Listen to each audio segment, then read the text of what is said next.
శ్రీ గురుదేవాయ నమః.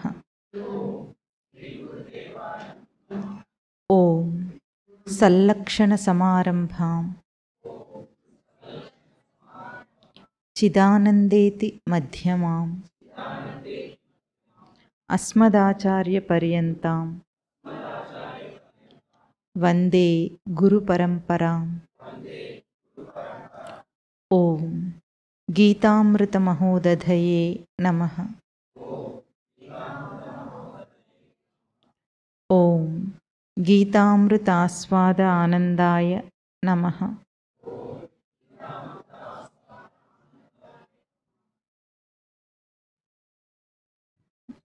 మొన్న సోమవారం 1వ తేదీన గీతా జయంతి మహోత్సవం జరిగింది. ఇప్పుడు కూడా మఠంలో ఉత్సవాలు జరుగుతున్నాయి. ఇంకా గీతా జయంతి సందర్భంగా మఠంలో 2 ప్రచురణలు విడుదలైనవి, 2 పుస్తకాలు. మొదటిదేమో ఇది మానసికార్చన పుస్తకం. మీకు అందరికి కూడా ఇక్కడ మానసికార్చన మంత్రాలు చెప్పించాం. ఈ మానసికార్చన పుస్తకం యొక్క చరిత్ర ఏమిటంటే, మఠంలో పరమగురుదేవులు మఠానికి సర్వతత్వశాస్త్రాల సారాన్ని అధ్యయనం చేసి అన్నిటి యొక్క సారభూతమైన శ్లోకాలన్నిటినీ ఒక గ్రంథంగా కూర్చారు. అది మానసికార్చన అని పేరుతో పెట్టారు. అంటే మానసిక అర్చన లోకంలో దాని విశిష్టత ఏమిటి? అందరేం పూజ ఎట్లా చేస్తారు? పువ్వులతో పూజ చేస్తారు, విగ్రహాలు పెట్టుకుంటారు, పసుపు కుంకుమలు ఇంకేమేమో ద్రవ్యాలతో పూజ చేస్తారు. అట్లా కాకుండా మనస్సుతో చేసే పూజ మానసికార్చన అని. మనస్సుతో ఎట్లా పూజ చేస్తాం? లోపలేదో అనుకుంటాం, ఎట్లా మనస్సుతో అనుకుంటాం. అట్లాగే మానసిక అర్చనకు పరమస్వామి వారు ఇచ్చిన నిర్వచనం ఏమిటంటే, పరమాత్మతో ముఖాముఖి సంభాషణ, లోపల పరమాత్మ స్వరూపంతో నేరుగా మనం సంభాషణ చేయటం. అది ఈ మంత్రాల ద్వారా చేయాలని మానసికార్చనను ప్రవేశపెట్టారు. పూర్వం ఈ గ్రంథం చిన్నగా, అంటే సంక్షిప్తంగా ప్రతిపదార్థంతో ఉండేది.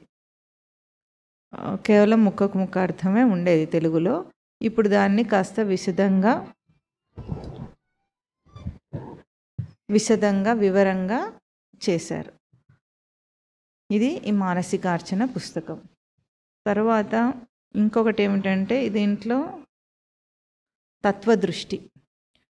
ఇందులో ఉన్న మంత్రాలన్నీ కూడా కొన్ని శ్లోకాలు మంత్రాలు అంటారు. భగవద్గీతలో ఉండే వాటిని శ్లోకాలు అంటారు, ఉపనిషత్తులో వాటిని మంత్రాలని అంటారు.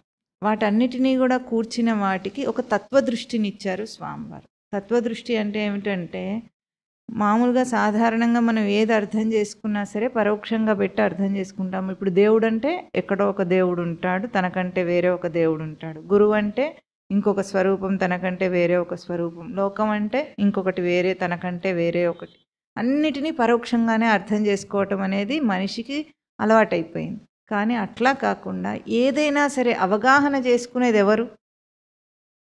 అర్థం చేసుకునేది ఎవరు? నేను కదా అన్నిటినీ గ్రహించేది. ఏదైనా ఎక్కడ గ్రహింపబడుతుంది? ఒక లోకం ఉందంటే అది ఎక్కడ గ్రహింపబడుతుంది? నాలో. ఒక దేవుడు ఉన్నాడంటే ఎక్కడ? నాలో గ్రహింపబడుతున్నాడు. ఒక గురువు అంటే నాలో గ్రహింపబడుతున్నాడు. దేన్నైనా సరే నాతో అన్వయించుకుంటేనే అది ప్రత్యక్ష జ్ఞానం అవుతుంది. కానీ అంతదాకా అది పరోక్షంగానే ఉండిపోతుంది. అధ్యాత్మ విద్యలో చెప్పే అన్ని శ్లోకాలకు అర్థం కూడా పరోక్షం చేయొచ్చు, ప్రత్యక్షం చేయొచ్చు. ఈ ప్రత్యక్షం చేసుకోవటాన్ని తత్వదృష్టి అంటారు.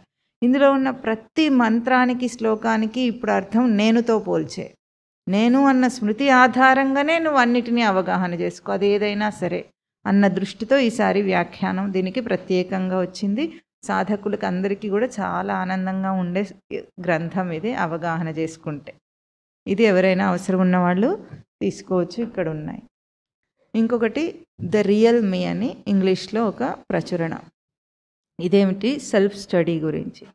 ఇదేమిటంటే స్వామివారి Aarti. Self study. Self study అంటే స్వాధ్యాయం, తనకు తన విద్య. లోకంలో విద్యలన్నీ ఎవరి గురించి చెప్తాయి? బయట అన్ని విషయాల గురించి విద్య ఉంది మనకు. అన్ని సబ్జెక్ట్స్ బయట వాటినే చెప్తాయి. కానీ ఈ సబ్జెక్టివ్ ఎంటిటీని గురించి ఎవరు చెప్పరు. దాన్ని అసలు పక్కన పారేస్తారు. ఆ విద్య వల్ల లాభం ఏమైంది? మరి ఇన్ని చదువులు చదువుకొని మనిషి ఏం పొందాడు? చివరికి ఆందోళన, అశాంతి, అయోమయం. కాదా? అవునంటారా కాదంటారా? మొన్న అమెరికాలో రీసెంట్గా ఒక కేసు ఏమిటంటే, ఒక డాక్టర్, పెద్ద పేరు మోసిన డాక్టర్, ఆడ మనిషి, ఆవిడ ఏం చేసింది, వీసా గురించి ఏదో ఒక సమస్య వచ్చినప్పుడు ఆవిడకి వీసా ఎక్స్టెన్షన్ రాలేదో ఏమైందో ఏమో, మొత్తానికి ఆత్మహత్య చేసుకుంది. ఎందుకు? భారతదేశానికి తిరిగి వెళ్ళకూడదు అని. అందరికీ ప్రాణం పోసే డాక్టర్గా ఉండి, ఆ స్థానంలో ఉండి, అంత చదువుకుని ఆత్మస్థైర్యం లేకపోయిందే బ్రతకడానికి? అంత కాని ప్రదేశం అయిపోయిందా భారతదేశం? మన దేశపు మనిషి అక్కడెక్కడో బ్రతికి అందరికీ ప్రాణం పోసే విద్యను చదువుకొని చేస్తూ కూడా తన జీవితానికి విలువేమిటి, తన ప్రాణానికి విలువేమిటి ఇప్పుడు చెప్పండి? అయిపోయిందా? ఇంత చదువు చావుకే.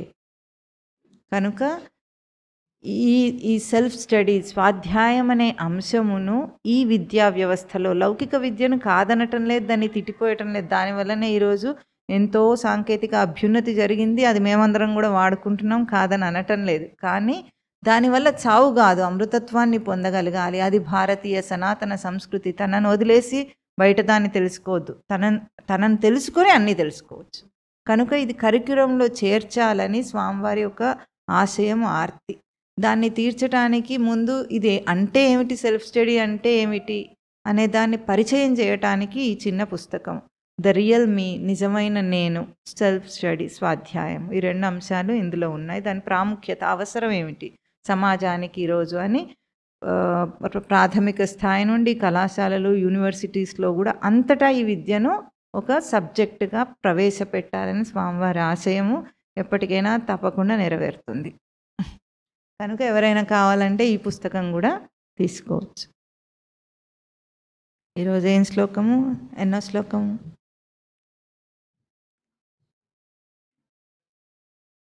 ఎంత ఎంత అన్నారు? మీరు ఏం చెప్పమంటారు చెప్తాడు, చెప్పండి. మీరు ఎంత అప్డేటెడ్గా ఉన్నారో తెలుస్తుంది. అమ్మయ్య, ఒకరన్నా అలర్ట్గా ఎరుకతో బ్రతుకుతూ నువ్వు వింటున్నారని అర్థమైంది. ఇప్పుడు వాళ్ళ ఎన్నో చెప్పాలి అయితే మనం. అయితే మీరు తెరిచారు కాబట్టి ఇంకా ఆగే పని లేదు. చెప్పండి. త్రైగుణ్య విషయ వేదాః నిస్త్రైగుణ్యో భవ అర్జున, నిర్ద్వంద్వో నిత్యసత్వస్థః నిర్యోగక్షేమ ఆత్మవాన్. ఈ శ్లోకాన్ని ఈరోజు మననం చేద్దాం. వెనుక ఒక మలుపు తిరిగింది, బోధ అని చెప్పుకున్నాం. ఏం మలుపు తిరిగింది? జ్ఞానాన్ని బోధించి ఎటు తిప్పారు? ఎటు తిరిగింది ఇప్పుడు బోధ? కర్మ. జ్ఞానాన్ని బోధించిన స్వామి ఇప్పుడు కర్మ వైపుకు మనం దారిని మరలిస్తున్నారు. ఎందుకు? జ్ఞానం ఎక్కడ అనుభవంలోకి వస్తుంది? కర్మలో అనుభవంలోకి వస్తుంది. కర్మను ఆచరిస్తేనే జ్ఞానం యొక్క అనుభవం కలుగుతుంది, కానీ లేకపోతే కలగదు. కనుక మనకు ఇప్పుడు జ్ఞానాన్ని కర్మ వైపు మలుపు తిప్పింది భగవద్గీత అని చెప్పుకుంటున్నాం. అందులో ఎట్లా చెప్పారు? వెనుక వ్యవసాయాత్మిక బుద్ధి, అవ్యవసాయీ బుద్ధి అని 2 రకాలుగా ఉంటాయట. చెప్పుకున్నాం, గుర్తుందా? వ్యవసాయాత్మిక బుద్ధి అంటే ఏ బుద్ధి అందైతే కృషి చేయబడిందో అది వ్యవసాయాత్మిక బుద్ధి. ఏ బుద్ధి అయితే కృషి చేయబడకుండా వదిలేయబడిందో అది అవ్యవసాయీ బుద్ధి. మనమందరం కూడా బుద్ధిని వాడుకుంటున్నాం, కృషి చేస్తున్నాం, కానీ బుద్ధి యొక్క మూలాలను విడిచిపెట్టి బుద్ధిని బాహ్య ప్రయోగంలో వాడుకుంటున్నాం. ఆ బుద్ధి ఏమైంది? తన మూలం నుండి తెగిపోయిన కిరణం అయింది. సూర్యుడి నుండి తెగిపోతే కిరణానికి ఏం విలువ ఉంటుంది? ఏం విలువ ఉండదు. అది వేడినిస్తుందా భూమికి? ఉండదు. అట్లాగే మన బుద్ధి ఎంత బయట ప్రయోగం చేసినా అది మనకు అనుభవాన్ని ఇవ్వలేకపోతుందని తనను తాను గుర్తించలేకపోతున్నాడు మనిషి. కనుక వ్యవసాయాత్మిక బుద్ధి అంటే ఏ బుద్ధి అయితే తన యందు తన కృషి చేస్తుందో, తనను తెలుసుకునే కృషి చేస్తుందో అది వ్యవసాయాత్మిక బుద్ధి అని స్వామి చెప్పుకుంటూ వచ్చారు. అయితే అందులో మనము కర్మకు 3 రూపాలను చూపించారని చెప్పుకున్నాం. గుర్తున్నాయా 3 రూపాల కర్మకి ఏమిటవి? కర్మ ఎక్కడెక్కడ మనం దర్శనం చేస్తామో ఆ 3 రూపాలు ఏమిటి కర్మకు? లోకంలో కర్మలంటే అందరూ ఏమని చెప్తారు? వృత్తి వ్యాపారాలన్నిటినీ కర్మలని చెప్తారు. బయట చేసే పనులన్నిటినీ కర్మలని చెప్తారు. అంతేనా? వృత్తి వ్యాపారాలు కర్మలు అవుతాయా? అది సర్వైవల్ ప్రాసెస్. బ్రతకటానికి అది ఒక చిన్న అంశం. జీవితంలో వృత్తి వ్యాపారాలు అనేటివి ఒక చిన్న అంశం. అదే కర్మ కాదు. అది చేయడానికే పుట్టలేదు. ఇప్పుడు పుట్టాం కనుక బ్రతకాలి. బ్రతకటం కోసము డబ్బు సంపాదించాలి, తిండి సంపాదించాలి, ఏదో ఒకటి చేసుకోవాలి. దానికోసం చేసే పని వృత్తి వ్యాపారాలు. అంతేనా? ఆ వృత్తి వ్యాపారాల కోసం పుట్టామా? బ్రతకటం అనే బ్రతుకొకటి, జీవించటం ఇంకొకటి ఉందా? జీవించటం అనేది ఉంటే ఆ తర్వాత దానికి కావలసిన మనం వృత్తి వ్యాపారాల్లో డబ్బు సంపాదించుకోవడం, తిండి తినడం, అవన్నీ ఒక తిండి తిప్పలు, ఇవన్నీ పక్క సైడ్ ప్రాసెస్. అవంతా మనం ఏం చేస్తున్నాం? మెయిన్ స్ట్రీమ్లోనే మన వృత్తి వ్యాపారాలు పెట్టుకొని ఇంత అయిపోయింది అనుకుంటున్నాం. 25 సంవత్సరాలు కష్టపడి చదువుకొని 60 సంవత్సరాలు ఉద్యోగం చేసి చేయాల్సిందంతా అయిపోయింది అనుకుంటాం. మనం చేసింది ఏమిటి? బ్రతకటానికి ఒక చిన్న అవసరాన్ని కల్పించుకున్నాం కనుక దానికి కావాల్సింది చేసాం, అంతే కదా. అదే కనుక మన కర్మ అయితే ఆ కర్మ పశుపక్షాదులు కూడా చేస్తున్నాయా? చేయటం లేదా? అవే మన 25 సంవత్సరాలు కష్టపడి చదువుకుంటాయా? ఇంత కాలం, బలం, ధనం అన్నీ మనం మొత్తం దానికే పెట్టేసాం కదా. అవేమో ప్రయాస లేకుండా చేస్తున్న పనిని మనం కూడా అదే పని చేస్తున్నాం. కాకపోతే మనం ఏం చేస్తాం? కాస్త మెరుగైన జీవితం కావాలి మనకు. చదువులు ఎందుకు మనకు? మెరుగైన జీవితం కావాలనుకుంటాడు. తప్పేం లేదనుకుందాం, కొంతసేపు అది సరే అంటున్నాం. దానివల్ల ఏమొస్తుంది? మంచి బట్టలు, మంచి తిండి, మంచి ఇల్లు. అంతేనా? దానికోసమే చదువులు, విదేశీ వలసలు. అవునా కాదా? విదేశాలకు వెళ్ళినా ఈ మూడింటి కోసమా? ఇంకేమైనా వేరేదన్నా చేసుకుంటారా? మంచి తిండి, మంచి బట్టలు, మంచి ఇల్లు, అన్నీ మంచివన్నీ ఎక్కడ వదిలేస్తాం? ఇక్కడే. మరి దానికి ఇంత కష్టపడ్డం ఎందుకయ్యా? అవన్నీ పశుపక్షాదులు హాయిగా చేసుకోవట్లే, ఏం ప్రయాస లేదు, ఖర్చు లేదు. ఇది కర్మ కాదు అంటుంది భగవద్గీత. అదే నేర్పిస్తుంది. దీనికే తప్పుడు అర్థాలు చెప్తారు. కొంతసేపు అయితే మనకు అవన్నీ వస్తాయి. దీనికి తప్పుడు అర్థాలు చెప్పుకునే వాళ్ళు కూడా ఉంటారు. ఇవి కర్మలు కాదు. కర్మ అంటే ఏంటి? కర్మకు 3 రూపాయలు చెప్పుకున్నాం మనం.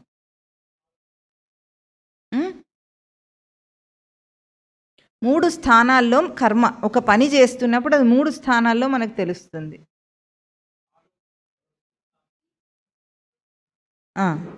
చెప్పమ్మా. ఒకటి క్రియాస్థానం. క్రియ అంటే బయట జరిగే విషయ పనితో మనకు కనిపించే పని ఏదైతే ఉంటుందో దాన్ని క్రియాస్థానం అంటాం. ఇవ్వాలన్నా మీరు గుర్తుపెట్టుకోవాలి. కర్మ గురించి చెప్పే భగవద్గీతలో మూల సూత్రాన్ని మర్చిపోతే మళ్ళీ కర్మ అంటే మీకు అర్థం కాదు. మనం కర్మ గురించి ప్రత్యేకంగా చెప్పుకుంటున్నాం, ఎందుకంటే భగవద్గీత అంతా కర్మ గురించి చెప్తుంది కాబట్టి. కర్మకు 3 రూపాలు ఏమిటి? ఒకటి క్రియాస్థానం. క్రియాస్థానం అంటే బయట జరిగే పని. తర్వాత ఈ పని చేయడానికి కావాల్సిన ఇంద్రియాలు మనకున్నాయి. ఇంద్రియాల ద్వారానే పనిచేస్తాం కదా. కాళ్ళు, చేతులు, ముక్కు, నోరు, వీటితోనే మనం కర్మను ఆచరిస్తాం కాబట్టి ఏ ఇంద్రియ స్థానంలో కర్మ జరుగుతుందో దాన్ని చేష్ట అంటాం మనం. ఒకటి క్రియాస్థానం. చెప్పండి. క్రియ బయట పని. ఒకటి చేష్టాస్థానం. క్రియ చేసే ఇంద్రియాల స్థానంలో అది చేష్ట అంటాం మనం. ఆ చేష్ట ఇంద్రియాలతో జరుగుతుంది. కానీ ఈ రెండు కూడా దేని ఆధారంగా జరుగుతాయి? బుద్ధి యొక్క ఆధారంగా జరుగుతాయి కనుక బుద్ధి స్థానంలో చేసే కర్మ దాన్ని కర్మ అంటారు. కర్మ అని బయట అన్నిటినీ కర్మనే అంటారు. కానీ మనం విడమర్చి తెలుసుకోవటం కోసము బుద్ధి ఆధారంగానే చేతులు పనిచేస్తాయి, బుద్ధి ఆధారంగానే బయట పని అవుతుంది. బుద్ధిని పక్కకు జరిపితే బయట క్రియ జరగదు కనుక ఆధారమైన స్థానంను మనం ఏమంటాము? కర్మ.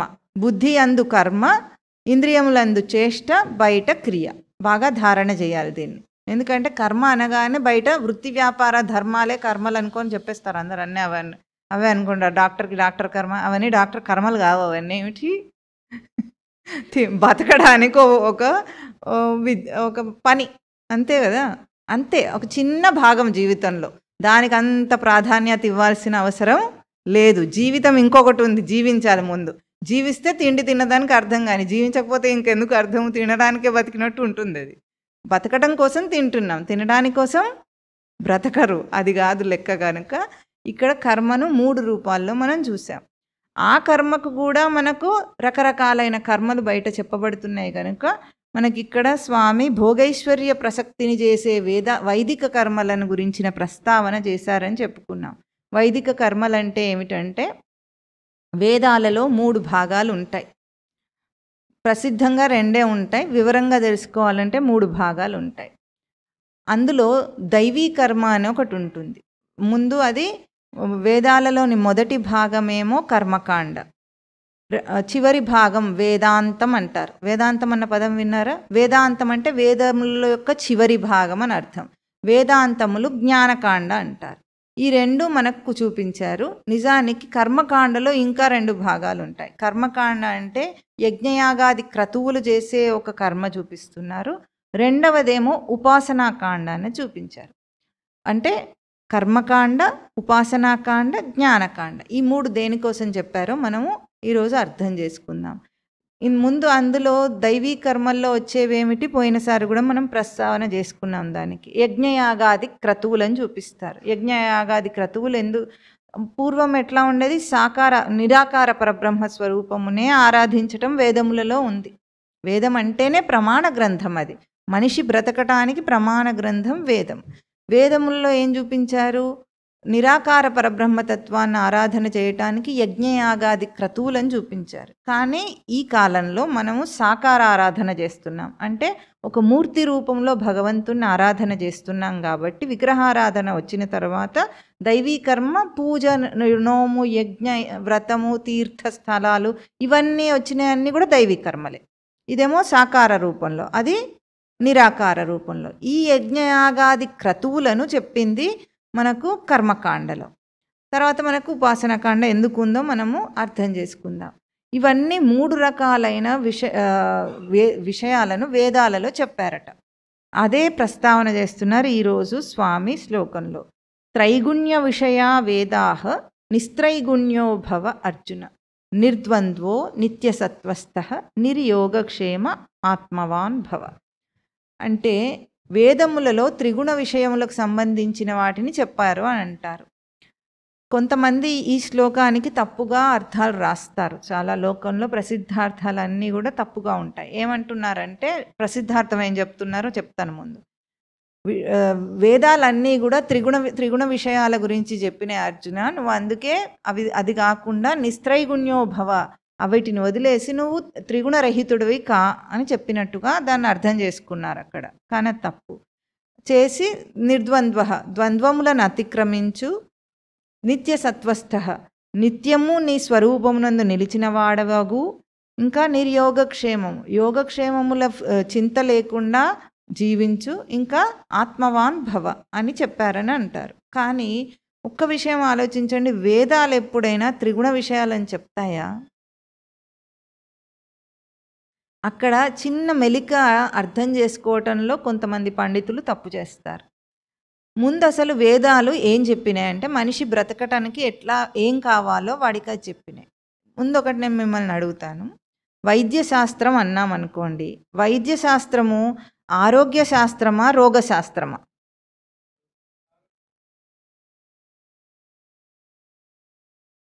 ఠక్కునే చెప్పారు ఆరోగ్య శాస్త్రం అని. కొంచెం ఆలోచించి చెప్పండి.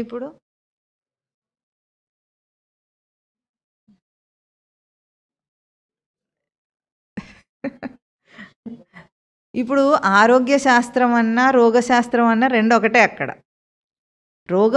ఆరోగ్య శాస్త్రం అంటే ఆరోగ్యం గురించి శాస్త్రం ఎందుకు? ఆరోగ్యం ఉన్నదే, దాని గురించి శాస్త్రాలు చదువుకోవాలా? మనకు ఉంది కదా, సహజంగా మనిషి ఆరోగ్యంగా ఉంటాడు. కాకుండా ఏమైనా దోషం వస్తే దానికి రోగశాస్త్రం అనక్కర్లేదు. ఆరోగ్య శాస్త్రం అన్నా రోగానికి మందు అని అర్థం. అంతే కదా, అక్కడ చెప్పబడింది అంతే అర్థం. రోగశాస్త్రం అన్నా కూడా ఆరోగ్యం గురించి చెప్తున్నదే కదా. ఎందుకు చదువుకుంటాడు రోగాల గురించి? డాక్టర్ చదువుకున్నప్పుడు 5 సంవత్సరాలు ఆరోగ్యం గురించి చదువుకుంటాడా, రోగాల గురించి చదువుకుంటాడా? రోగాల గురించి చదువుకోవటము ఆరోగ్యం కోసమే. అంటే 2 ఒకటే. ఆరోగ్య శాస్త్రం అన్నా తప్పేం లేదు, రోగశాస్త్రం అన్నా తప్పేమీ లేదు. కనుక ఇప్పుడు వేదాలు త్రిగుణ శాస్త్రం అంటే త్రిగుణాల గురించి చెప్తున్నాయనా, త్రిగుణాల నుండి బయటపడటానికి ఉపాయం చెప్తుందనా? అంతే కదా. త్రిగుణాల గురించి రాస్తారేమిటి వేదాల్లో? త్రిగుణాల గురించి రాయడానికి వేదం ఎందుకు మనకు? కనుక మనిషి త్రిగుణాత్మక స్వరూపుడు. జీవుడిగా, మనిషిగా, ఒక వ్యక్తిగా తనను అనుకున్నప్పుడు వాడికి త్రిగుణాలు తప్పకుండా ఉంటాయి. త్రిగుణాలంటే సత్వ, రజస్, తమో గుణాలని 3 గుణాలు ఉంటాయి.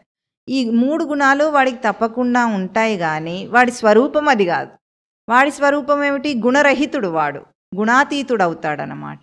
అంటే ఈ త్రిగుణాలను దాటి గుణాలన్నిటినీ అతిక్రమిస్తే తన స్వరూపాన్ని తెలుసుకుంటాడు వాడు. ఇది వాడి కోర్స్ జీవుడికి. ఇప్పుడు ఆ గుణాలను దాటటానికి ఉపాయం, పరిష్కారం చూపించాలి కదా వాడికి. రోగం వస్తే మందు పరిష్కారం ఎట్లాగో వేదములు ఆ త్రిగుణాల దోషాలను దాటటానికి ఉపాయాలు అందులో చూపిస్తాయి. ఇప్పుడు మనకెందుకు వైద్యశాస్త్రం ఉంది? రోగం వస్తే గబుక్కున దాని నుండి బయటపడటానికి, అంతేనా? జీవుడికి కూడా రోగం వచ్చింది, భవరోగం. ఏం రోగం? సంసార రోగంలో ఇరుక్కున్నాడు. వీడు పుట్టి చచ్చే మనిషిని అనుకుంటున్నాడు కనుక జీవుడిని అనుకుంటున్నాడు, మనిషి అనుకుంటాడు, వ్యక్తి అనుకుంటాడు కనుక దాని నుండి బయటపడాలి వాడు. ఆ బయటపడటానికి కావలసింది ఏముందో అది వేదం చెప్తుంది. అందుకే వేదము మనిషి జీవితానికి ప్రమాణ గ్రంథం. అది హిందువుల గ్రంథం కాదు. వేదం అంటేనే మనిషికి ప్రమాణ గ్రంథం. వాటిని అపౌరుషేయములు అంటారు. ఎప్పుడైనా విన్నారా ఆ మాట? అపౌరుషేయములు అంటే పురుషుడి చేత చెప్పబడినవి కావవి. అంటే ఒక మనిషి కూర్చొని వాడికి ఇష్టం వచ్చింది తోచింది రాశాడని కాదు. అవి సృష్టిలో ఆవిర్భవించినాయి. ఆవిర్భవించిన దాన్ని ఋషులు దర్శనంలో తెలుసుకొని ఆ దర్శనంలో తెలుసుకున్న దాన్ని మనకు అందించింది వేదం. అందుకే వేదములు మనుషులు చెప్పినవి కావు, అవి దర్శన స్వరూపాలు అని అంటారు వాటిని. కనుక ఈ ఉపాయాలను వేదం చెప్పింది. ఎందుకు ఈ ఉపాయాలను చెప్పిందో, మనకు ఏం రోగం ఉందో ఇప్పుడు వివరంగా మనము తెలుసుకుందాం. మనం దేన్నైనా ఎట్లా తెలుసుకుంటాం?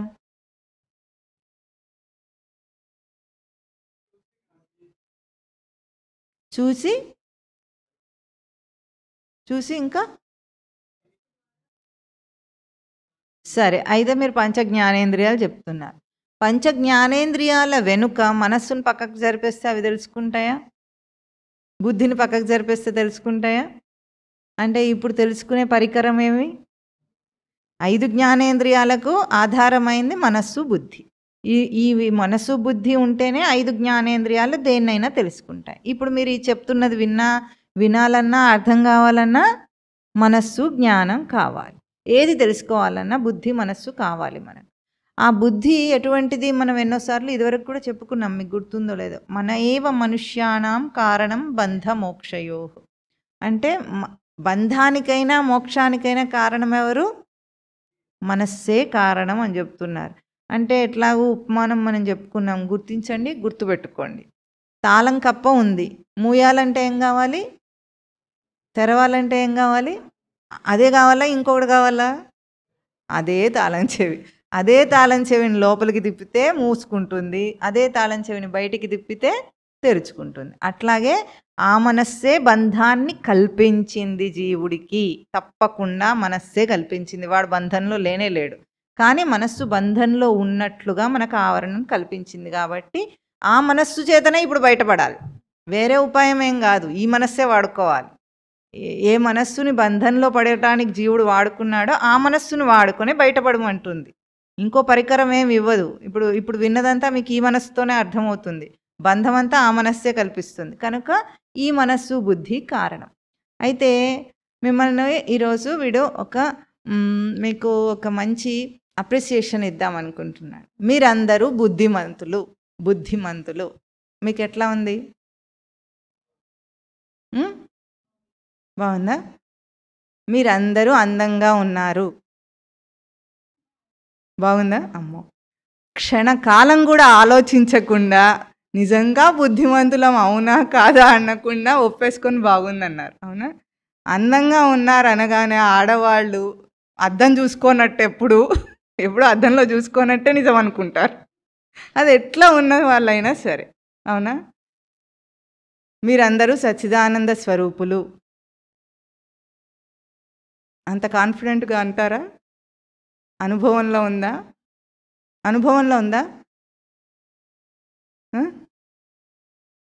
ఎంత % అనుభవంలోకి వచ్చింది?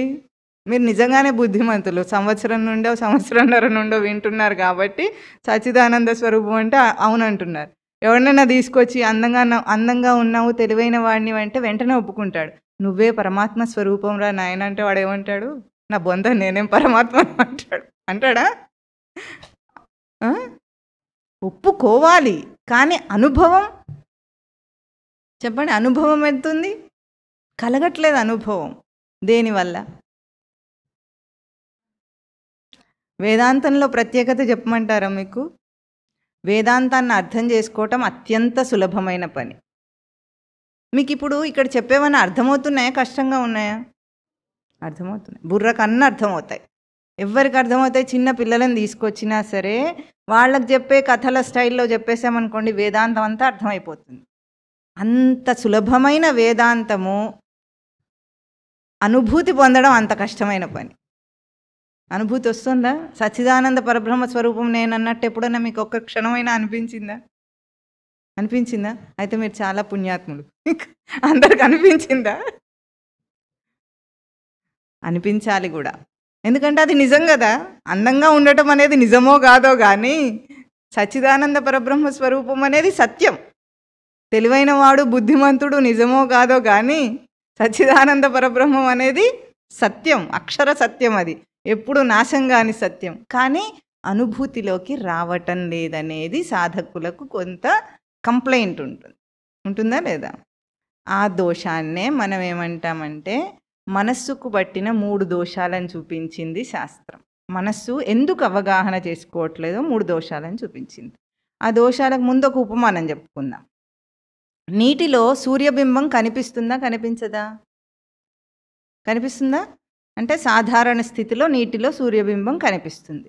ఆ సూర్యబింబం కనిపించకుండా ఎప్పుడవుతుంది?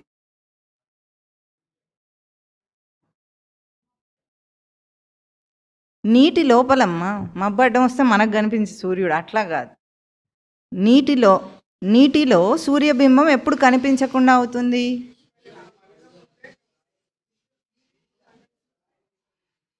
నీరు డిస్టర్బ్ అన్నారు ఒకరు, నీటిపై మలినం ఉంటే ఏమన్నా ఉంటుందన్నారు ఇంకొకటి. అదే కదిలిపోవటం అంటే అలలు రావటం ఒకటే కదా. ఇంకొకటి మురికి నీరు అయితే, అంతేనా?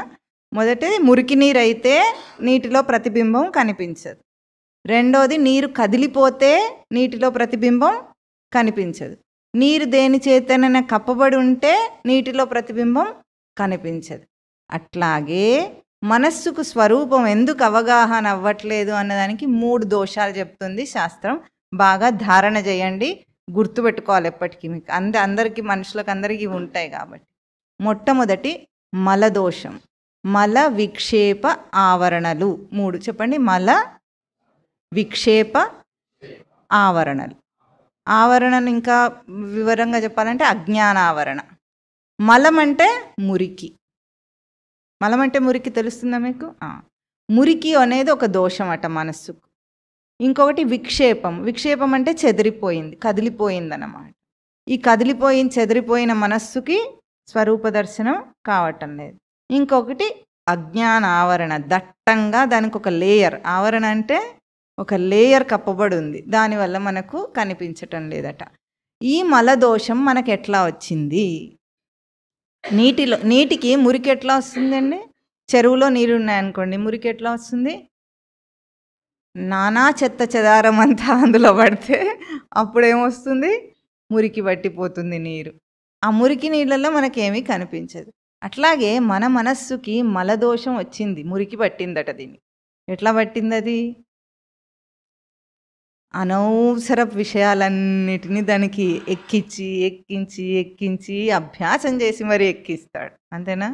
రోజు మొత్తంలో ఎన్ని కళ్ళు చూసేవి, చెవి వినేవి అన్నీ మనసుకే కదా వెళుతున్నాయి. మనసుకి అది ఫీడింగ్, తిండి. దానికి ఏమి విన్నవి, చూసినవి, ఎవడెవడో అన్నవి, అనేవి అన్నీ కూడా మనసుకు ఫీడింగ్ ఇస్తున్నాం మనం. ఒకరోజు ఆలోచించండి, నిజంగా మనం మనసుకి ఇచ్చే ఇన్ఫర్మేషన్లో ఎంత మనకు అవసరమైంది ఉంటుంది?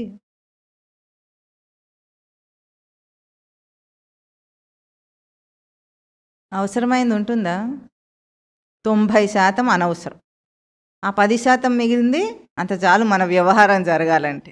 మనం మాట్లాడే మాటలు, మనం వినే మాటలు, మనం చూసే కంటెంటు అన్నీ కలిపి చెత్తంతా ఎక్కిస్తున్నాం లోపలికి. ఎంత చెత్త ఎక్కిస్తామంటే అసలు మనిషికి ఓపికనే ఉండదు. ఏదైనా వింటుంటే టకీమని ఇట్లా కదిలించేస్తాడు. 3 నిమిషాల లోపల ఒక షార్ట్ వీడియో ఉంటుంది. అది కూడా చూడలేడు వీడు. అది వచ్చే లోపల, అది పూర్తయ్యే లోపల ఇంకో షార్ట్ వీడియోకి వెళ్ళిపోతాడా? ఈ ఇన్ఫర్మేషన్ అంతా లోపల ఎట్లా ఎక్కిస్తాడంటే అదే వాళ్ళ ఈరోజు యూట్యూబ్లో చూస్తే ప్రతి అనామకుడు ప్రతి విషయం మీద కంటెంట్ పెట్టి వీడియో చేసేస్తాడు. మనం ఏం చేస్తాం? వీడే గురువు, జగద్గురువు అన్నట్టు వాడు చెప్పిందంతా చూస్తూ ఉంటాం. వాడే ఇప్పుడే ఆయుర్వేద శాస్త్రజ్ఞుడు అన్నట్టు అన్నీ చెప్తుంటాడు. వాడు భాషలోనే వాడికి పదాలు వలుకుతుంటేనే వాడికి అర్థం తెలియదని మనకు తెలుస్తూ ఉంటుంది. అయినా సరే మనం వాడి తినద్దు అని పెట్టగానే ఆ టైటిల్ చూసి మనం చూసేస్తాం. అంతేనా? మళ్ళీ ఇంకా దీన్ని ఇంకొకరికి ఫార్వర్డ్ చేస్తాడు. వీడికే తెలియదు, దీన్ని ఇంకొకరికి ఫార్వర్డ్ చేస్తాడు. ఈ మలదోషం రాకుండా ఉండటానికి సోక్రటీస్ 3 ఉపాయాలు చెప్పాడు. ఏమిటంటే, మనం మాట్లాడే మాట, ఏ మాటనైనా సరే ఇంకొకరికి చెప్పే ముందు 3 విషయాలు ఆలోచించాలట. 1, ఇది సరైన ఇన్ఫర్మేషనా కాదా తెలుసుకొని ఫార్వర్డ్ చేయి. ఈరోజు ఫార్వర్డ్, ముందేమో మాటలే, ఆయనప్పుడు ఫార్వర్డ్ ఏం లేదు. ఇట్లా పొద్దున్నే లేస్తారు, అందరికీ ఆ ఫార్వర్డ్ చేస్తాడు. వీడు చదవడు, అది చదవకుండానే ఆ వాట్సాప్లో అందరికీ సర్క్యులేట్ చేస్తాడు. దాన్ని ఎందుకు చేస్తున్నాను? అది నిజమని నీకు తెలుసా? తెలియదు. ఎవడో అనామకుడు చెప్తే అది నిజం అనుకొని వీడు అందరికి పంపిస్తాడు. అట్లా చేయకుండా ఉండాలి. ముందు మాట మాట్లాడినా సరే, ఎవరి గురించో ఎవరో ఏదో చెప్పారు, నిజమని నీకు తెలుసా? తెలియదు.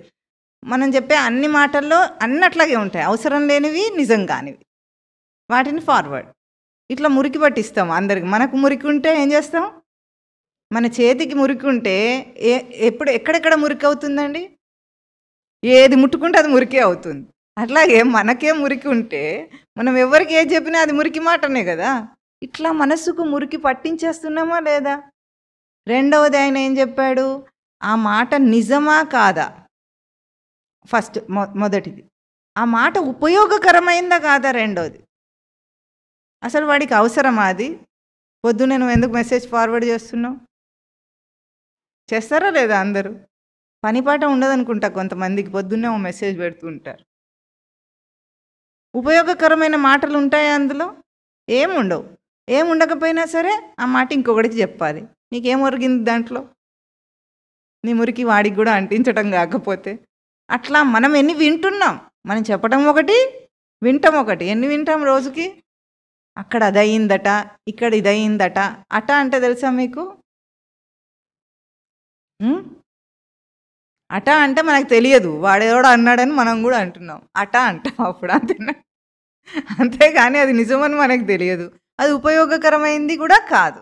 ఇంకొకటి, ఆ మాట అనడం వల్ల వాడికి మంచి జరుగుతుందా ఆలోచించి ఒక్కసారి. మనం మాట్లాడే మాటలు మజాక్లో కూడా, ఈ ఊరి భాషలో మజాక్లో కూడా వాడిని హర్ట్ చేసేవే ఉంటాయా లేదా? ఎప్పుడు దేంట్లో ఆనందాన్ని పొందుతాడంటే ఎదుటివాడిని తక్కువ చేయడంలో మనం ఆనందం పొందుతాం. మజాక్లో కూడా. ఇట్లా ఏమొచ్చింది మనకు? మనసుకు మురికి పట్టింది. ఏమైంది? ఈ 3 కండిషన్లో మాటలను, మెసేజ్లను ఫార్వర్డ్ గట్టిగా చెప్పట్లేదే? ఎవరైనా మనల్ని బలవంత పెట్టి చేయిస్తున్నారా ఈ పని? చెప్పండి.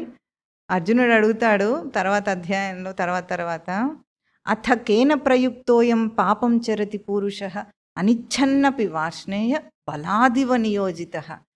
మాధవ, నాకు ఒకటి అర్థం కావట్లేదు. మనిషి ఇష్టం లేకపోయినప్పుడు కూడా, ఎవరి బలవంతం చేత, ఇష్టం లేకుండా ఎవరో ప్రేరేపణ చేసినట్టుగా పాపం ఎందుకు చేస్తున్నాడు అని అడుగుతాడు.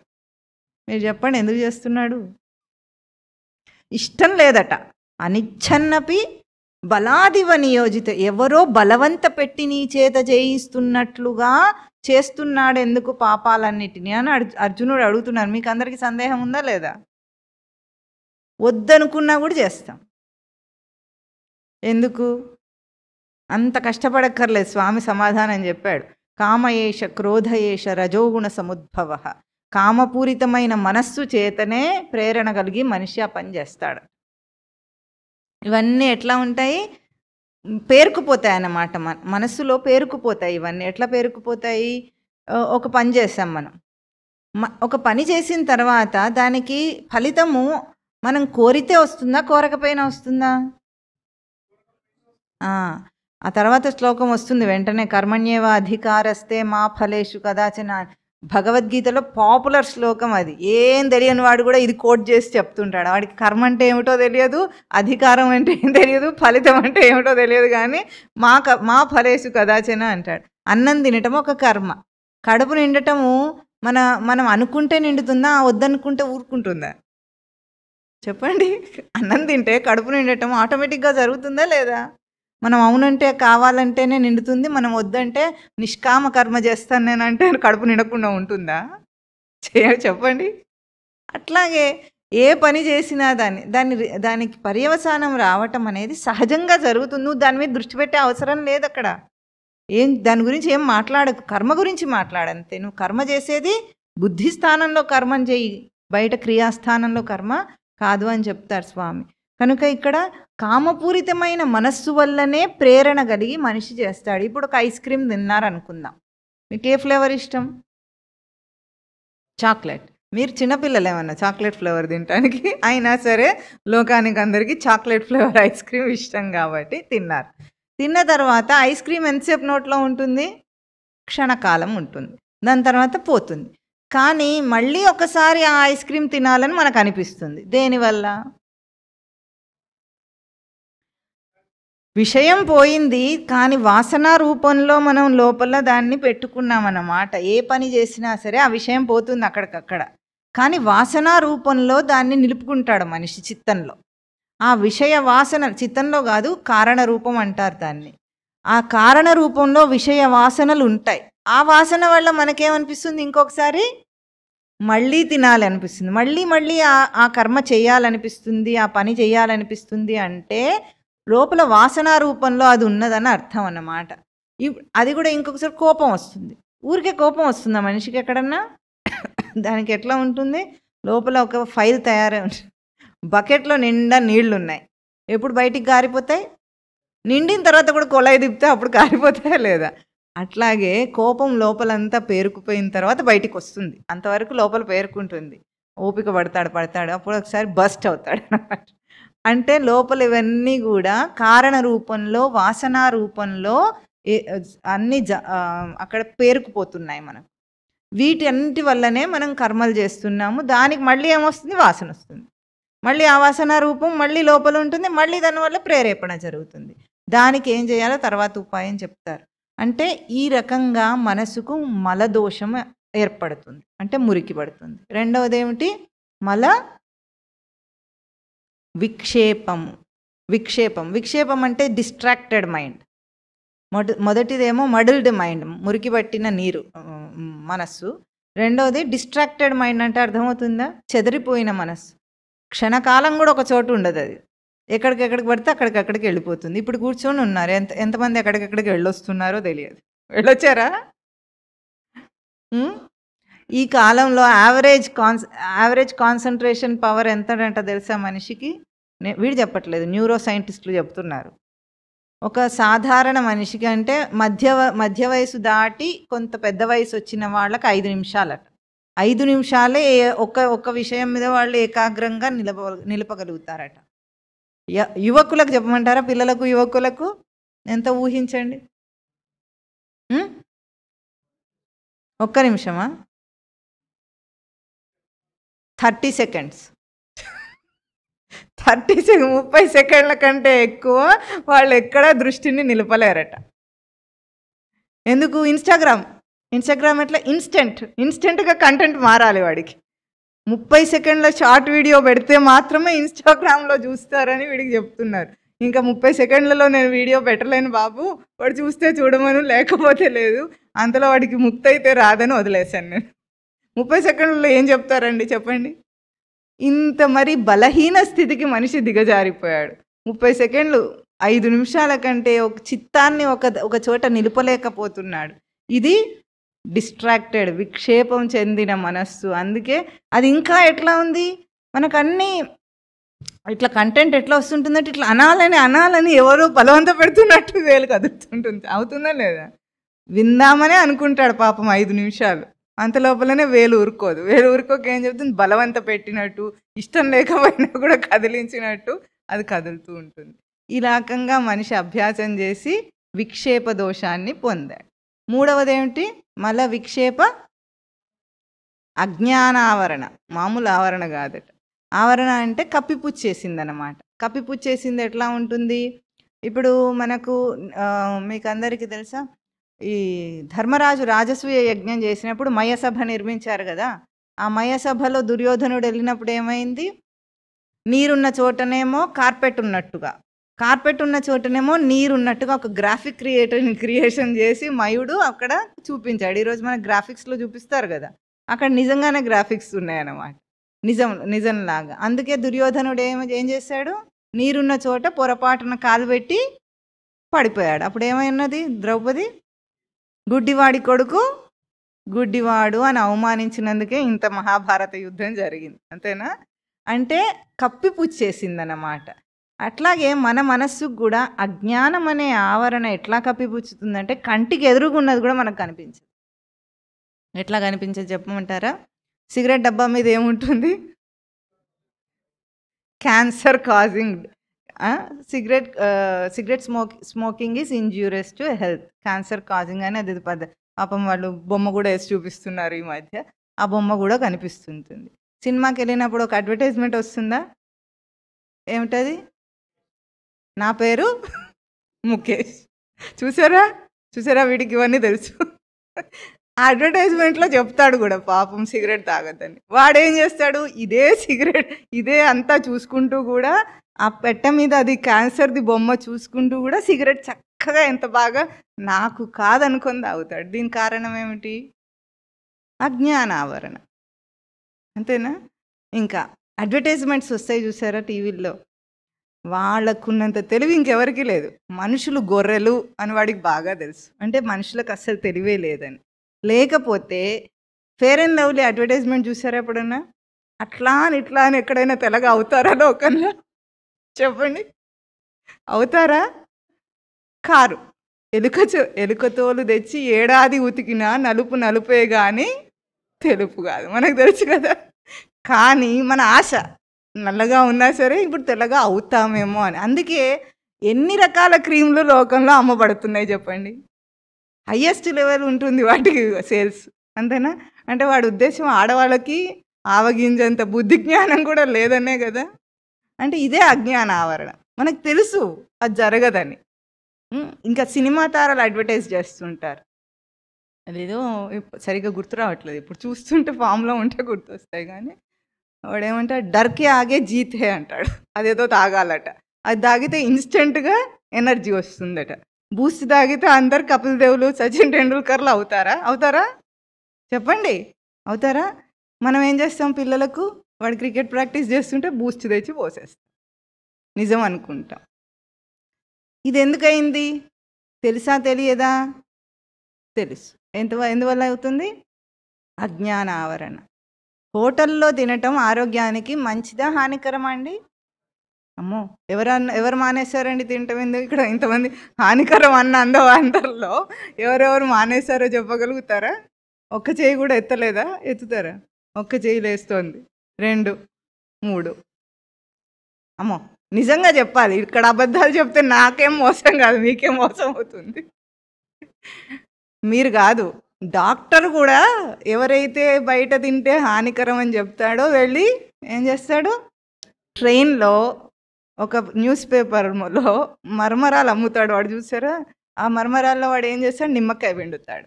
ఈ నిమ్మకాయ పోయి ఆ న్యూస్ పేపర్ అక్షరాల ఇంక్తో రియాక్ట్ అవుతుంది.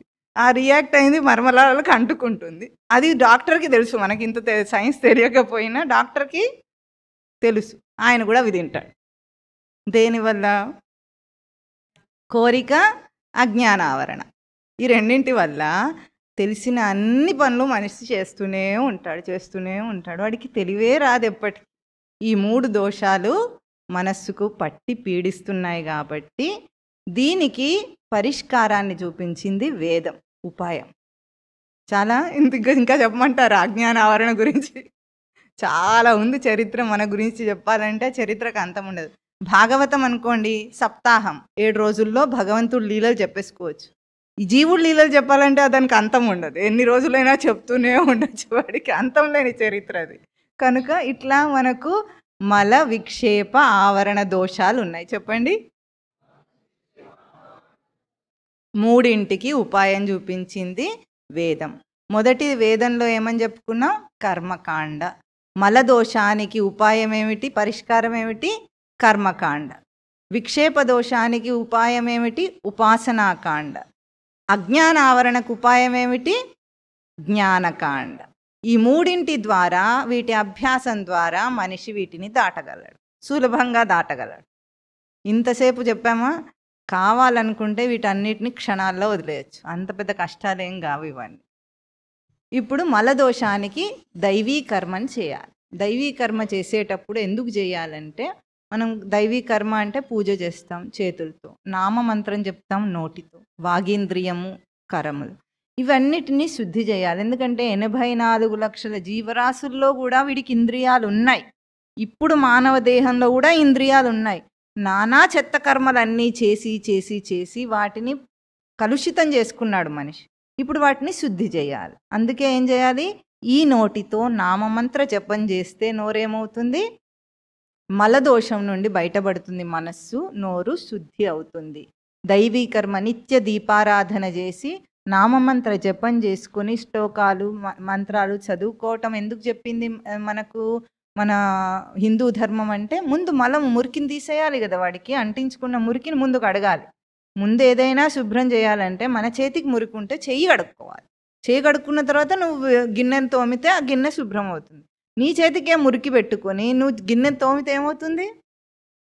దానికి మురికి అంటుతుంది కానీ కాదు. అందుకనే మనిషి ఏం చేయాలి? ముందు దైవీ కర్మను ఆచరించి తీరాలి. ఈ దైవీ కర్మ ఎట్లా ఉండాలి? కోరికలు లేకుండా ఉండాలి. మనం ఏం చేసాం? ఈ దైవీ కర్మనే కోరికలు తీర్చుకోవడానికి మార్చేసుకున్నాడు మనిషి. అంత గొప్పవాడు ఇంకోవాడు ఉండడు. దేని చేతనైతే దీంతో బయటపడాలని మందు చెప్పారో ఆ మందునే రోగం కల్పించేదానిలాగా చేసుకున్నాడు. దానికి నిజంగా చెప్పమంటారా? ఈరోజు మనిషి పెయిన్ కిల్లర్స్ వాడతారా? వీడికి ఇవ్వాలే పొద్దున్న తెల్లవారుజామున. తెలిసింది ఏమిటంటే గర్భిణీ స్త్రీలకు కూడా పెయిన్ కిల్లర్స్ ఇస్తున్నారట. వీడికి ఇన్నాళ్ళు తెలియదు. కాస్త నడుము నొప్పి వస్తే పెయిన్ కిల్లర్ ఇస్తారట. ఎంత హానికరమైంది అది. పెయిన్నే కిల్ చేయదు, మనం కూడా కిల్ చేస్తుందండి. అది తెలుసుకోరు మనుషులు. ఇప్పుడు ఒక ఔషధాన్ని రోగాన్ని కల్పించడానికి వాడుకుంటారు ఎవరన్నా? అలోపతి డాక్టర్ చేస్తాడు అదే పని. ఆయన ఒక మందు ఇచ్చాడంటే దానికి సైడ్ ఎఫెక్ట్ రాకుండా ఉంటుందా? ఒక్క మందు చూపించనమండి, ఛాలెంజ్ చేస్తాను నేను, ఓపెన్ ఛాలెంజ్ చేస్తాను. ఒక్క మందు కన్నా సైడ్ ఎఫెక్ట్ రాని మందు చూపించండి.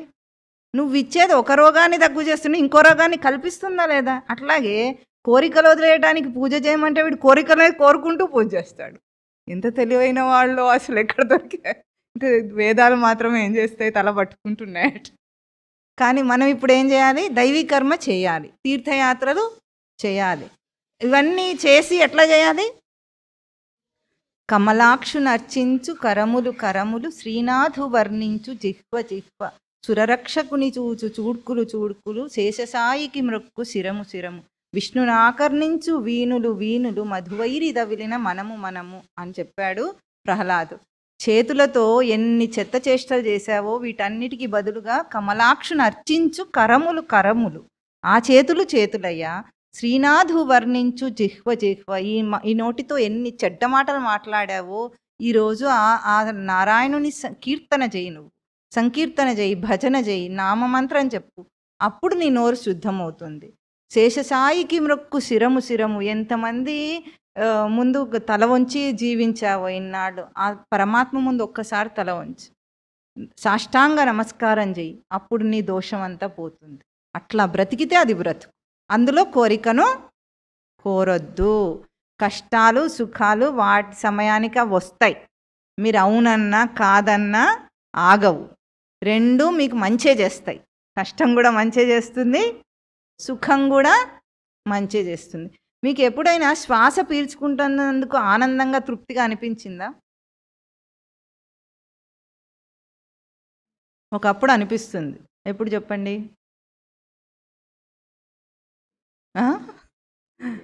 వెంటిలేటర్ పెట్టినప్పుడు. అంత దాకా వద్దులేండి, ఎందుకు ముందే అంత దూరం పోకండి, ఇక్కడ కూడా తెలుస్తుంది. ఎప్పుడైనా జలుబు చేసిందా? ముక్కు దిబ్బటేసిందా? అప్పుడు ఎట్లా ఉంటుంది? శ్వాస అందట్లే, ఆవిరి పట్టుకోవాలి. చేస్తారా? ఒక్కసారి ఆవిరి వచ్చినప్పుడు అప్పుడు ఎట్లా ఉంటుంది మీకు? ప్రాణాలు లేచొస్తాయా లేదా? అప్పుడు విలువ తెలిసిందా లేదా? అంటే ఎప్పుడు ఉన్న దాని విలువ మనకు తెలియదు. మధ్యలో ఒకసారి దానికి బ్రేక్ వస్తే అప్పుడు దాని విలువ మనకు అర్థమవుతుంది. అంతేనా? అట్లాగే ఎప్పుడు సుఖంగా ఉంటే విలువ తెలియదు. దానికి రేషన్ పెట్టాలి సుఖానికి. అందుకే దుఃఖం వస్తుంది వెంటనే. అది కూడా మంచిదే కదా, సుఖం యొక్క విలువ తెలిసేటట్టు చేస్తుంది, మళ్ళీ సుఖం కోరేటట్టు చేస్తుంది. అందుకు దానికి ఎందుకు ఇంత ప్రయాసపడి పూజలు చేయటము? మీరు పూజ చేసినా చేయకపోయినా సుఖం దుఃఖం రెండు వస్తాయి. పూజ చెయ్యాలి. దేనికోసం చేయాలి? మోక్షం కోసం కాదు. ముందు మనస్సును శుద్ధి చేయండి చాలు, మోక్షం అదే వస్తుంది. మోక్షం కూడా ఆల్రెడీ ఉంది. వాడు నిత్యముక్త స్వరూపుడు, కానీ తెలియట్లేదు వాడికి. ముందు మలదోషాన్ని తీసేసుకోవటం కోసం దైవీ కర్మను చేయాలి. రెండోది ఉపాసనాకాండ. ఉపాసనాకాండ అంటే దీక్ష తీసుకొని చేసే నియమాచరణ జీవితం ఉంటుంది చూసారా? ఇప్పుడు శక్తి ఉపాసకులు అమ్మవారికి నవరాత్రి దీక్ష చేస్తారు, అయ్యప్ప దీక్ష చేస్తారు. ఏదో ఒక దీక్షలు తీసుకొని ఆ దీక్షాకాలం ఏం చేస్తారు? నియమబద్ధంగా బ్రతుకుతారు. నియమబద్ధంగా బ్రతికి వాళ్లకు దైవీ కర్మని ఒక నియమిత విధానంలో పెట్టుకొని దాన్ని ఉపాసన అంటారు. అంటే దైవీ కర్మను అభ్యాసంలోకి తీసుకురావటం, ప్రాక్టీస్లో పెట్టడం అనేది ఉపాసనాకాండ. అది ఉపవాస దీక్షలు చేస్తారు. అంతే చేస్తారా? ఎందుకు చేయాలి ఇవన్నీ అవసరం లేదా అంటే తప్పకుండా అవసరం. మనస్సు ఒక్క చోట నిలవాలంటే వాడు ఏం చేస్తాడు? ఇప్పుడు నేను దీక్షలో ఉన్నా, ఆ కొంత వాడికి ఉంటుందా లేదా? జ్ఞానం ఉంటుందా లేదా? విచ్చలవిడిగా ప్రవర్తించవద్దు. అంతేనా? దీక్ష అయిపోయిన తర్వాత నీ పని చెప్తాను రా అంటాడు వీడు. అట్లా చేయొద్దు. దీక్షా కాలంలో ఏదైతే మనం అభ్యాసం చేస్తామో ఆ అభ్యాసం ఎల్లకాలం ఉండేటట్టుగా అభ్యాసం చేయాలి. అందుకే మండల దీక్ష పెడతారు. 40 రోజులు ఏది చేసినా సరే మన మెదడు దానికి అలవాటు పడుతుంది. అలవాటు చేయటం కోసం చేస్తారు. అందుకు ఉపాసనాకాండ కూడా మనిషికి అవసరం. దీక్ష తీసుకొని మంత్ర జపం ఇస్తారు. మంత్ర జపం 108 సార్లు జపం చేయమన్నారు. ఎందుకు? కనీసము ఈ 30 సెకండ్లు 5 నిమిషాలు ఉన్న కాన్సన్ట్రేషన్ పవర్ని కొంత పెంచటానికి ఆ మంత్రం మీద ధ్యాస నిలిపి వాడు జపం చేయాలి. తప్పదు, చెయ్యాలి. అది చేస్తే అప్పుడేమవుతుంది? మనస్సు పరిపరి విధాల వెళ్ళిపోకుండా ఒక చోట నియంత్రించడం దానికి అలవాటు అవుతుంది. ఇప్పుడు నియమం పెట్టుకున్నప్పుడు ఏం చేస్తారు? చాలామంది ఏం చేస్తారు? మేము శనివారం మాంసం తినం అంటారా? సోమవారం తినం. కొన్ని వారాలు ఇస్తారు వాటికి. ఎందుకు తినరు? అవి చెడ్డదని తెలిసే కదా.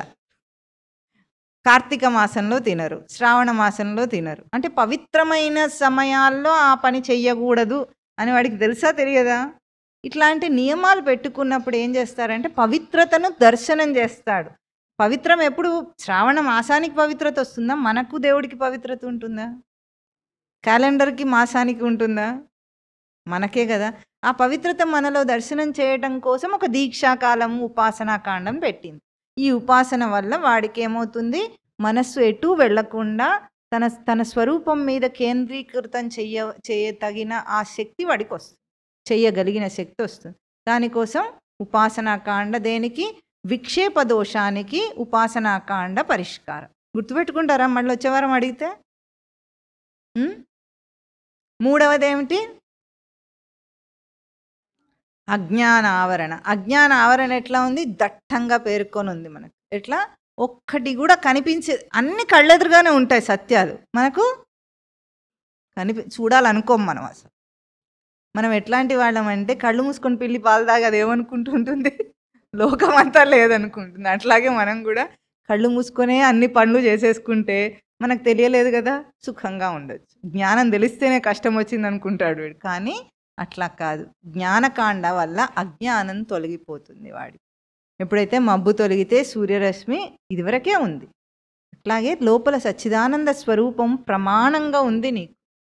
ఈ 3 దోషాలు తీసేసుకుంటే జ్ఞానకాండ ఏమిటి? ఇట్లాగే ప్రవచనాలు వినటము, గ్రంథాలు చదవటం, దీనివల్లనే తొలుగుతుంది. ఈ 3 సమానంగా చేసిన రోజున సాధకుడు తప్పకుండా ముక్తుడవుతాడు. అయితే కొంతమందికి ఈ ఉపాసనాకాండ, కర్మకాండలు చేయకుండా కూడా జ్ఞానకాండ నేరుగా కూడా అంటుకుంటుంది. అట్లా అంటుకున్నాడంటే వాడు పూర్వజన్మలో ఇవి చేసిన వాడే అని అర్థం. అంటే ఎక్కడ భక్తి చేయలేదు, తీర్థయాత్రలకు తిరగలేదు, ఏం చేయలేదు, నేరుగా ప్రవచనాలు వింటే వాడికి అర్థమైపోయింది. ఏ పుణ్యకర్మ చేయకపోయినా, ఇట్లాంటి కర్మలు చేయకపోయినా. అట్లా దాని అర్థం ఏమిటి? వాడు పూర్వజన్మలోనే ఇవన్నీ చేసి సిద్ధంగా ఉన్నాడని అర్థం. ఈ 3 చేత స్వామి ఏమంటున్నారు? త్రైగుణ్య విషయ వేదాహ నిస్త్రైగుణ్యో భవ అర్జున. ఈ 3 సహాయంతో నువ్వు త్రిగుణరహితుడివి అయిపో. అగుము, భవ అంటే అగుము అని అర్థం అన్నమాట. నువ్వు అట్లా చెయ్యి అని చెప్తున్నారు స్వామి. అప్పుడు త్రిగుణాలను జయించగలుగుతాడు మనిషి. ఇదేదో హాస్యం అనుకొని నిర్లక్ష్యం చెయ్యొద్దు. హాస్యం కాదు ఇది, నిర్లక్ష్యం చేయతగింది కాదు. ఒక్క మానవ జన్మలోనే ఈ దోషాలు తొలగుతాయి. ఇంకే జన్మలో తొలగించుకునే ఉపాయం ఉండదు ఉండదు ఉండదు. కనుక ఇవి చేసి అప్పుడు 4 లక్షణాలని చెప్తున్నారు. నిర్ద్వంద్వ, నిత్యసత్వస్థ, నిర్యోగక్షేమ ఆత్మవాన్. నిర్యోగక్షేమ ఆత్మవాన్ భవ. 4 లక్షణాలు వస్తాయట. అప్పుడు ఏమిటది?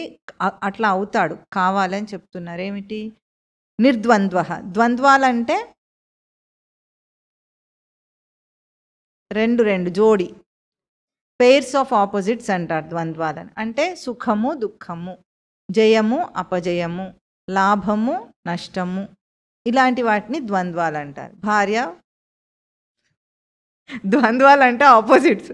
భార్యాభర్త ఒకటా ఆపోజిటా? ఒకటా? ఏదో ఒక్క భార్యాభర్తలను చూపించండి ఒకటిగా ఉండేవాళ్ళని.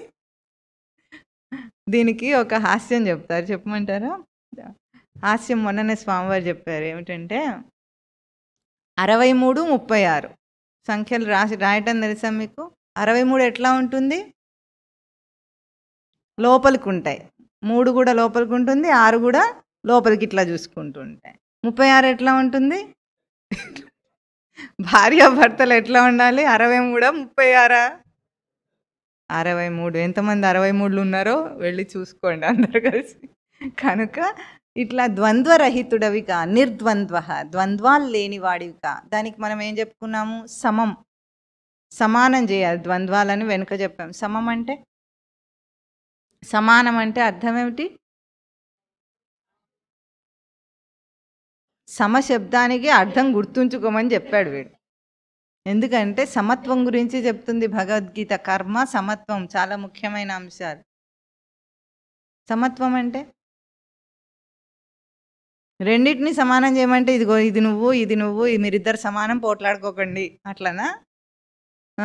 సుఖ దుఃఖే సమే కృత్వా లాభాలాభౌ జయా జయౌ అని చెప్పుకున్నామా? అప్పుడు ఏం చెప్పుకున్నాం సమత్వానికి?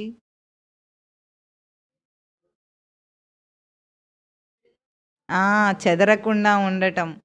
సుఖం వచ్చినా దుఃఖం వచ్చినా చెదరకుండా ఉండటం, వికలం కాకుండా ఉండటం సమత్వం అని చెప్పుకున్నాం. బాగా గుర్తుంచుకోవాలి. సమానత్వం అంటే ఈజ్ ఈక్వల్ టు కాదు. లోకంలో అందరు సమానత్వం అంటే ఇది అది సమానం అంటారు. ఎట్లా సమానం? అవి 2 వచ్చినప్పుడు నువ్వేం చెదరకుండా ఉంటే అది సమానం. సమశబ్దానికి అర్థం ఏమిటి? చెదరకుండా ఉండటం. ధారణ చేస్తారా? కనుక ఇక్కడ ఏమంటున్నారు? నిర్ద్వంద్వ భవ. సమత్వం చేత నువ్వు ద్వంద్వాలను అతిక్రమిస్తావు. సుఖం వచ్చినా దుఃఖం వచ్చినా నీకే నష్టం రాదు. ఆ ద్వంద్వ ప్రవృత్తిని దాటేస్తాడు మనిషి. రెండోది నిత్య సత్వస్థ. నిత్యము సత్వమునందు స్థః, స్థిరంగా ఉండాలట నిత్యము. సత్వం అంటే సత్యం. తన సత్యస్వరూపమునందు నిత్యము స్థిరంగా ఉన్న రోజున మనిషి ఎప్పుడైతే ఈ 3 దోషాలు మనసుకు లేకపోతే, మనస్సు ఎంత మంచి ఛానల్ అంటే దాని నుండి తన కిరణం లోపల సచ్చిదానంద కిరణం కోటి సూర్య సమప్రభాయి ప్రకాశిస్తుంది. ఎప్పుడు ఆ ఎరుక తనకు నిలబడుతుంది. ఎప్పుడు ఈ దోషాలు పోతే, ఈ దోషాలు అతిక్రమించి నిత్య సత్వస్థ, నీ స్వరూపమునందు నిలిచిన వాడవు కా అర్జున అని చెప్తున్నారు. నిర్యోగక్షేమ భవ అంటే, నిర్యోగక్షేమ భవ అంటే, యోగక్షేమాలంటే మంచి చెడులు. యోగక్షేమాలు పరామర్శ చేసి వస్తారంటారు. ఆ యోగక్షేమాలు కాదు. సాధన యోగక్షేమం అంటే సాధనలో మంచి చెడు. నువ్వు సాధన నిలుపుకోగలుగుతున్నావా, చెదిరిపోతున్నావా, ఆ చింత కూడా నీకు అక్కర్లేదు. ఎందుకు? నువ్వు సరిగ్గా సాధన చేస్తే సరిగ్గా అవుతుంది. సరిగ్గా అన్నం తింటే, తినతగిన తిండి తింటే కడుపు నిండుతుందా లేదా, శక్తి వస్తుందా లేదా, అంతే. నువ్వెందుకు మరి దాని మీద శక్తి రావాలి దేవుడా అని కోరుకోవడం అవసరమా మనకు? శక్తి వచ్చే తిండి తింటే ఆటోమేటిక్గా శక్తి వస్తుంది. అట్లాగే నువ్వు సరైన సాధన కర్మ చేస్తే నీ యోగక్షేమాల బాధ్యత నేను తీసుకుంటానని స్వామి చెప్పాడు. మనుషులు ఎంత తెలివైన వాళ్ళు చెప్పమంటారా? 9వ అధ్యాయం 22వ శ్లోకంలో స్వామి ఏం చెప్తాడంటే, అనన్యాశ్చింతయంతో మాం ఏ జనా పర్యుపాసతే తేషాం నిత్యాభియుక్తానాం యోగక్షేమం వహామ్యహం. విన్నారు ఎప్పుడైనా? దీంట్లో మొదటి 3 పాదాలు కండిషన్, చివరి పాదం స్వామి చెప్పింది యోగక్షేమం వహామ్యహం. ఎప్పుడు? అనన్యాశ్చింతయంతో మాం, వేరే చింత లేకుండా నాయందే మనస్సు చిత్తం నిలిపిన వాడికి, అనన్యాశ్చింతయంతః తేషాం నిత్యాభియుక్తానాం, నా గురించే ఆలోచించేవాడు, ఇంకేది ఆలోచించని వాడికి నేను వాడి యోగక్షేమాల భారం వహిస్తానంటే ఇవన్నీ చేయం. మనం ఏమంటాం? స్వామే అన్ని స్వామే అన్ని చేసేటట్టయితే యోగక్షేమాలు, నాకు ఇల్లు కావాలి, పెళ్ళి కావాలి, పెన్ను కావాలి, ఎందుకు అడుగుతున్నావు? ఆ మాత్రం నమ్మకం అది ఉందా లేదా? ఇచ్చేది ఆయనే అన్నావా? ఆయనే అంత భారం వహిస్తాడు అన్నావా? మరి ఎందుకు అడిగావు? ఊరుకుండలేక. అంతా అయోమయం. ఇవన్నీ ఎవరు ఆలోచించుకుంటూ కూర్చుంటారు? ఏదో ఒకటి చేయాలి కదా అని చేసేసి. అట్లా చెయ్యద్దు. ఏదో ఒకటి బ్రతకాలని బ్రతుకు కాదు. బ్రతుకు అంటే జీవించటం, సజీవంగా జీవించటం. ఈ భగవద్గీత అక్షరాలు ఇక్కడ నిర్జీవంగా ఉన్నాయి, మీ లోపల అవి సజీవం అవుతాయి, మీ ఆచరణలో అవి సజీవం అవుతాయి. అందుకే నిర్యోగక్షేమ భవ, ఆత్మవాన్ భవ. ఆత్మవాన్ అంటే ఆత్మలక్షణంలో స్థిరమైన వాడివికా అంటున్నారు. ఆత్మ అంటే నిరంతరము నీకు తెలుస్తున్న ఏ ఎరుక నేనున్నాను ఉందో అది ఆత్మ. దానికి ఎప్పుడైనా బ్రేక్ వస్తుందా? నిరంతరంగా ఉంటుందా? తినటం ఎంతసేపు తింటాడు? కొంతసేపు తింటాడు. నడవటం ఎంతసేపు నడుస్తాడు? కొంతసేపు. వినటం ఎంతసేపు చేస్తాడు? కొంతసేపు. ఉండటం ఎంతసేపు చేస్తాడు? ఉండటం ఎంతసేపు ఉంటాడు? దానికి బ్రేక్ ఇస్తాడా? కొంతసేపు ఉండి తర్వాత ఉండకుండా ఉంటాను కాసేపు అంటాడా? అన్నాడు. అది ఆత్మ. ఆత్మవాన్ భవ, ఆత్మలక్షణాలు ఉన్నవాడిగా ఉండు. నిరంతర ప్రవర్తన, నిరంతర ప్రాప్తి, నిరంతర ఎరుకతో బ్రతుకుమని స్వామి యొక్క బోధ ఈరోజు. అర్జునుడికా మనకా? ఎవరెవరికైతే మనస్సు కల్మషాలు ఉన్నాయో వాళ్ళందరికీ. ఎవరికైనా లేని వాళ్ళు ఉన్నారా? లేరు. కాబట్టి ఇదంతా మనకే. చెప్పండి. త్రైగుణ్య విషయ వేదాః నిస్త్రైగుణ్యో భవ అర్జున, నిర్ద్వంద్వో నిత్యసత్వస్థః నిర్యోగక్షేమ ఆత్మవాన్. ఓం తత్ సత్.